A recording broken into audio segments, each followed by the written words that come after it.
paskutinis vasaros mėnuo, bet džiaukimės tais tikrai neblogais orais, nes savo lygose 9 vietą top lygoje užima Šiaulių FA Šiauliai komanda pagrindinė. Čia smūgis iš toli, Liutauras atokvėpis aikštės šeimininkams, bet išpuolis dar nesibaigė į baudos aikštelę ir šalia perdavimas į priekį, tikrai neblogas. Taiga Horikoši su kamuliu.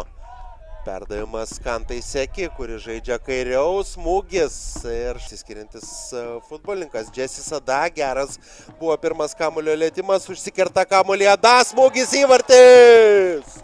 Įvartis!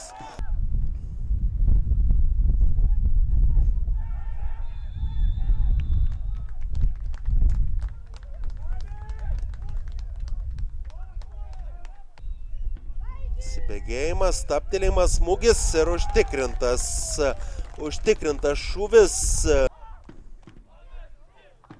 į baudos aikštelę. Gali būti pavojinga, šiauliečiai su kamuoliu, smūgis. Vėl reaguoja Liutauras Juška, nežinau, Kantas Seki į baudos aikštelę ir nieko nepavyksta padaryti mažeikiškiams. Antra atakos banga, smūgis galva ir